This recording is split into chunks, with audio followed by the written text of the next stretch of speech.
bienvenue sur une nouvelle vidéo des lectures de Pipin, j'espère que vous allez bien. Le mois de juin est déjà terminé, je pense qu'il a filé à une vitesse incroyable, et donc il emmène avec lui le Flowers Book Challenge qui est terminé pour cette année.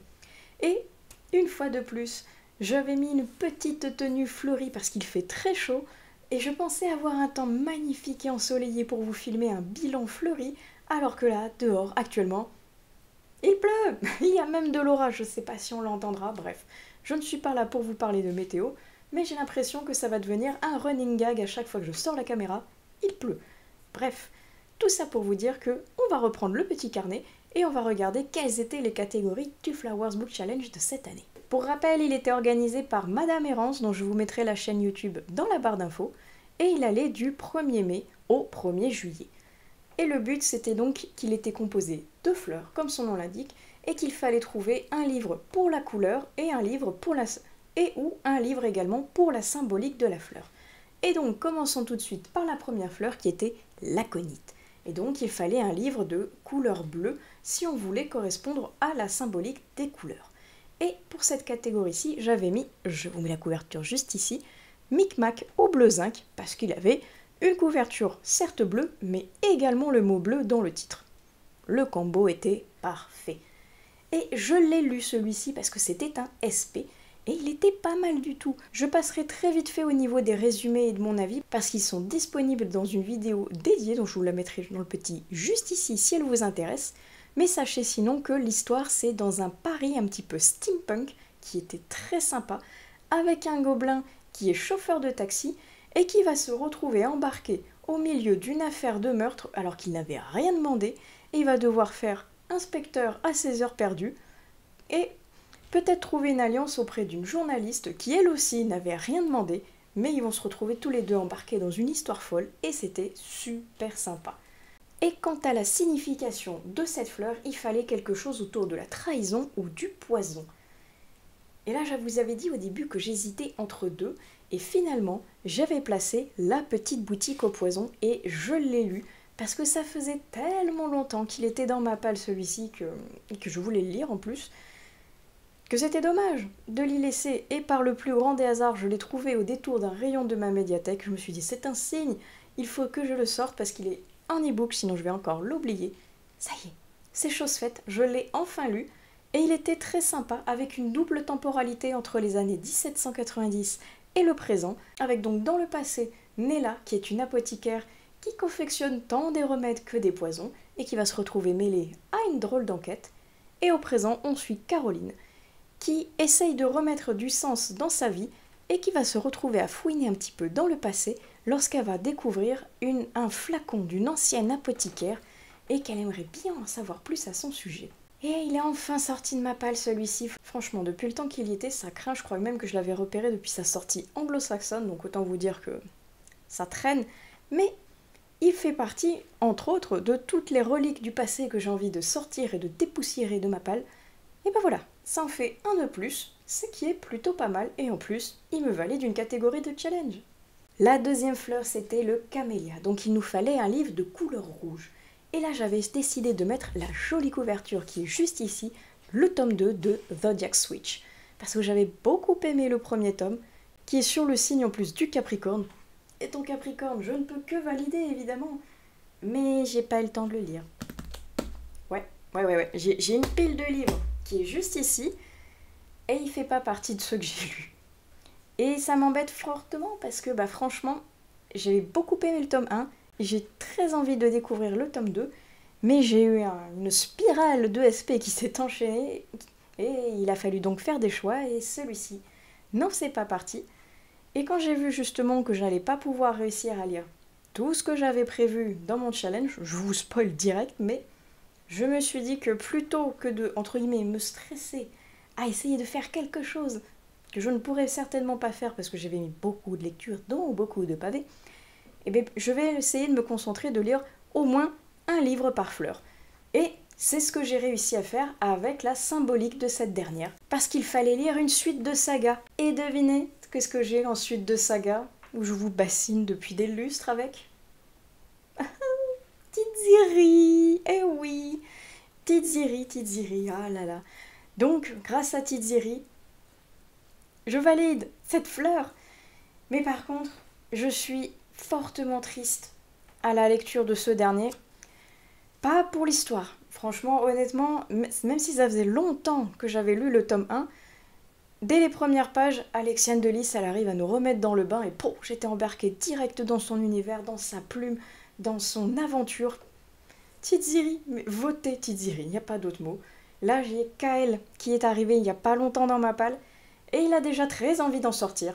Mais donc, Tiziri, le tome 2, j'ai un problème. Vous voyez de quoi je veux parler? Il est neuf. Il est arrivé comme ça. Amazon de merde, j'ai envie de dire. Vous voyez, franchement, il est archi fluffy, hein, pas de problème, hein, mais quelle catastrophe. Et en plus, je sais pas si ça se voit, mais il a zéro relief, vu que je me suis fait piéger. Si vous ne connaissez pas, moi, mes aventures avec ce tome 2, je n'ai pas pu le commander aux éditions Plume Blanche parce qu'il a été sold out à une vitesse incommensurable, pire que la lumière. Donc, je me suis rabattue sur Amazon. Et Amazon, il a mis une tonne d'années à me l'envoyer. Il a même pris du retard et compagnie. Mais je me suis dit, c'est pas grave. Il est en rupture de toute façon chez l'édition. Donc, je l'aurai. Et il est arrivé. Donc, comme ça. Déjà, hein. Donc, zut. Et il est arrivé en full soft touch, qui n'a rien à voir donc avec le premier tome qui est en papier glacé, avec de la surbrillance, avec le titre qui est en relief. Et là, que dalle, rien. Je me suis dit, peut-être qu'ils avaient entre guillemets plus le budget pour le tome 2. Pas du tout, que nini, messire. C'était parce que, en fait, Amazon, c'est un livre à la demande. Donc, si tu veux la jolie finition, tu le commandes chez la maison d'édition. Et quand la maison d'édition a plus de stock, t'attends. Et peut-être qu'un jour ils referont, donc ils l'ont refait entre-temps, mais moi entre-temps je l'avais acheté. Et je trouve ça inadmissible qu'il y ait ça sur Amazon et que ça ne corresponde pas à ce qu'on a voulu de la maison d'édition. Enfin, je trouve ça complètement aberrant, mais bon, que voulez-vous? En attendant, j'ai lu Tiziri. Je vous en parlerai très bientôt parce qu'à l'heure où le Flowers Book Challenge va sortir, vous n'avez pas encore eu mon retour sur Tiziri, donc je vous laisserai aller le découvrir. Bref, ce petit coup de gueule inopiné de Tiziri étant passé, passons donc maintenant à la troisième fleur qui est l'azalée. Et l'azalée, elle est rose, donc il fallait un livre de couleur rose évidemment. Et comme j'avais galéré, vu que je n'ai pas de livre rose ou alors tellement peu que voilà, j'ai trouvé un manga. Voilà, c'est mon excuse pour continuer ma série des Fruits Basket, vu que là, elle est archi rose, et vous voyez ma magnifique ring light vu qu'il pleut. Mais qu'importe, j'ai donc continué ma saga Fruits Basket. Je suis à une dizaine de tomes maintenant, donc je continue petit à petit dans ma lancée. Et j'aime toujours autant cette relecture avec ses membres de famille maudits par les signes du zodiaque chinois. Et quant à la signification de cette plante, il fallait lire une romance ou un livre ayant un amour sincère à l'intérieur. Et oui, c'est là que j'ai galéré, une fois de plus, mais où je vous avais dit j'avais entre guillemets un petit peu triché et joué sur les mots parce que j'avais mis la couverture juste ici, Felicita de Serena Giuliano. Pour plusieurs raisons. La première, parce que j'avais toujours pas lu mon Serena Giuliano de l'année, donc il me fallait une excuse pour le caser. Et pour la deuxième excuse, c'est parce qu'on parlait de romance, amour sincère, et à l'intérieur on allait parler d'une jeune femme qui était organisatrice de mariage. Donc je me suis dit que si tu organises des mariages, c'est qu'en général les gens ils s'aiment, donc ils veulent se marier, donc il y aura forcément un amour sincère dans le lot. Voilà, c'était mon excuse. Et ça a marché puisque je l'ai lu. Alors honnêtement, je m'attendais à quelque chose de beaucoup plus joyeux venant de Serena Giuliano qui nous a habitués à quelque chose d'ensoleillé, de pétillant, de vivant. C'est toujours aussi chouette, je me suis autant régalée que d'habitude à la lecture de son nouveau roman, mais qui est quand même beaucoup plus triste. Alors il y a des moments solaires et drôles, certes, mais on est quand même sur une jeune femme là qui va pas très très bien. On est quand même dans un roman qui est assez triste parce que l'héroïne principale, elle vient de perdre sa meilleure amie qui est décédée. Et elle a vraiment du mal à remonter la pente, à réussir à gérer tout ça avec son métier, avec la fille de cette dernière dont elle est la marraine, avec le déménagement inopiné de donc sa nièce et du mari de son ancienne amie qui vont aller en Sicile. C'est un peu triste tout ça, mais il y a quand même donc des moments qui sont joyeux, solaires, gourmands, pétillants, donc J'aime toujours autant ce que fait Selena Giuliano. Ensuite, on passe à la fleur suivante qui était l'œillet. Et donc l'œillet, il fallait lire un livre de couleur verte. Et j'ai choisi une couverture verte absolument magnifique qui me tentait terriblement. Le voici. Alors c'est vrai que dans le retour écran, il fait pas si vert que ça, mais je vous assure, c'est un... On encourage Grudge qui a décidé de s'incruster dans cette vidéo encore. S'il te plaît, laisse mon voler tranquille. Bon, vous m'excusez, je reviens tout de suite. Voilà. Non mais déjà que j'ai pas beaucoup de lumière, c'est en plus le vent, parce que oui, c'est pas le Grudge, hein, évidemment, c'est le vent qui a décidé de refermer mon volet de manière inopinée. On n'a pas fini. Mais à la base, je vous parlais de ce livre qui était donc vraiment vert, mais qui avait un retour écran chelou. Bref, Sanguine nous a sorti Que le diable t'emporte, qui est le préquel de Va au diable, et qui est aussi bien que Va au diable, je l'adore. J'adore Céleste, qui est une sorcière qui n'a pas de pouvoir, et qui s'en veut terriblement, et qui déprime parce qu'elle n'a pas justement tous les pouvoirs de sa famille. Et il y a Nessa, qui est tatoueuse, qui fait des pactes avec le diable.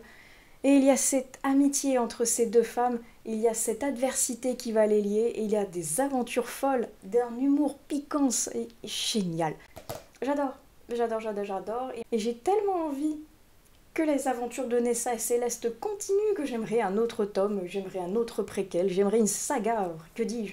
Bref, j'adore ce que fait Sanguine, donc c'est sûr que si elle refait quelque chose dans l'univers de ces deux personnages, je signe tout de suite. Ensuite, pour la symbolique, nous avions Good Vibes, joyeux et festif. Et j'avais décidé de lire Anges effaillés de Maria Giromale, parce qu'il est dans ma palle depuis longtemps, et parce qu'il est toujours donc dans ma palle, vu que j'ai pas eu le temps de le sortir. Mais je l'ai mis dans mon Ice Cream Summer Challenge, parce que je veux absolument le découvrir cette année. Et si possible avant septembre, parce que ça voudrait dire que sinon j'aurais pas validé non seulement la catégorie du Flowers Book Challenge, mais en plus, bon sang de bonsaï, le vent, laisse mon voler tranquille. J'avais jamais réussi à terminer cette vidéo. Je disais que j'aimerais le lire surtout donc avant septembre, parce qu'en septembre, normalement, il y a les journées du patrimoine, et à chaque fois pendant cette période de l'année, il y a un festival des auteurs et autrices de la région, qui sont présents en même temps qu'une visite du château où ça a lieu. Et il y a Maria qui est là-bas, et j'aime beaucoup aller la voir à chaque fois pour discuter avec elle, lui acheter de nouveaux romans, certes, et notamment j'aimerais bien lui acheter le tome 2 si j'aime le premier tome, mais donc pour ça il faut que je le lise.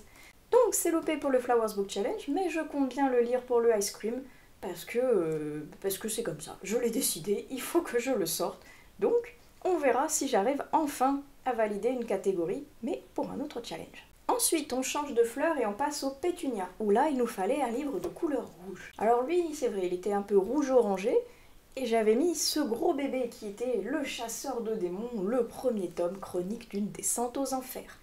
Et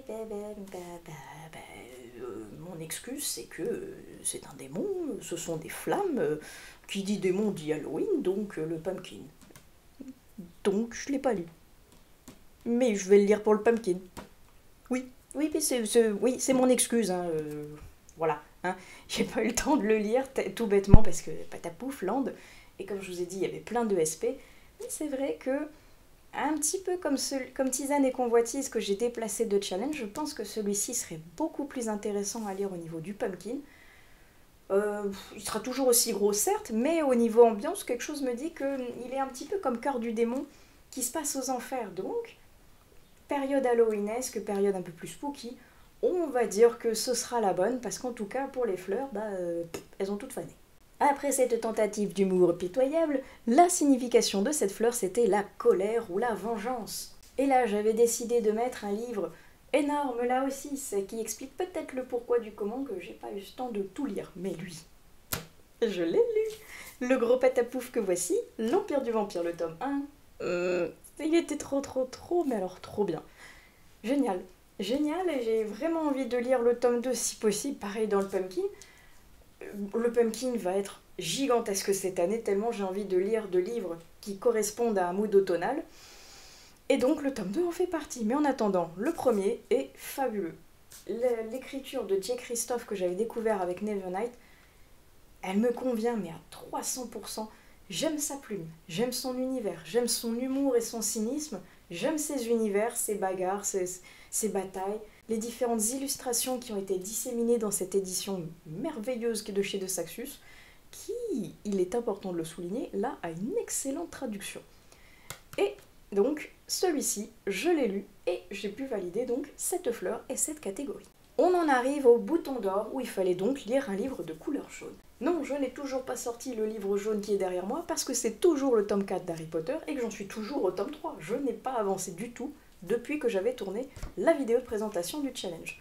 En revanche, j'avais mis celui-ci qui devait sortir de ma palle parce que je l'avais emprunté à ma mère, mais qui va peut-être patienter encore un petit peu dans ma palle et que je ne vais donc pas rendre tout de suite à ma mère vu que je ne l'ai pas lu. C'est pour ça que je vous ai dit, quand j'ai vu la liste que j'avais ambitieusement préparée pour ce challenge et que la date approchait et que finalement j'avais pas lu tant que ça, tout du moins pas lu tant que ça des livres que j'avais prévus dans ce challenge aussi, que je me suis dit que j'allais lire au moins un livre par fleur et que ça allait le faire. Voilà. Donc vous vous doutez bien que je n'ai pas validé la fleur avec sa couleur, mais donc avec la signification que voici. Parce que oui, pour la symbolique et donc signification de cette fleur, il fallait lire un livre jeunesse ou en rapport avec la croissance ou l'évolution d'un personnage. Et j'avais choisi de mettre L'œil des dieux, qui est donc un livre jeunesse puisqu'il est à partir de 11 ans. Et donc c'est avec lui que je valide cette fleur parce que celui-ci, je l'ai lu. Et c'était même une relecture de mes années jeunesse, parce que je l'ai lu presque quand il était sorti à l'époque, donc maintenant des années ont passé, et je voulais voir si, déjà je m'en rappelais toujours, et si j'aimais toujours autant qu'à l'époque où j'avais trouvé ce livre absolument incroyable, et c'était vraiment super chouette. Une bonne relecture, même si je suis un petit peu détachée maintenant des personnages, parce qu'ils ont tous entre 10 et 14 ans à l'intérieur du livre, et maintenant moi j'en ai beaucoup plus, mais en tout cas, c'était très sympa. Il fait chaud, les amis.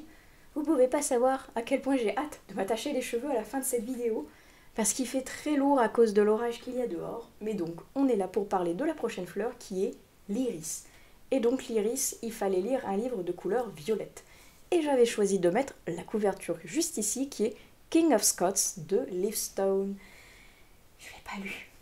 Et là, ça m'énerve, franchement. Parce que j'ai terriblement envie de le découvrir, d'aller me perdre au milieu des pâtisseries et de l'Écosse, et puis j'ai pas pu. Et pour vous dire à quel point j'ai même pas pu lire ce que je voulais de cette autrice, j'avais précommandé sur Audible la dernière version audio de Witch and Gods avec le chant de Pasiphae. Il est arrivé, parce que donc je l'avais précommandé, il est sorti, il est dans ma bibliothèque Audible, et j'ai même pas eu le temps de l'enclencher.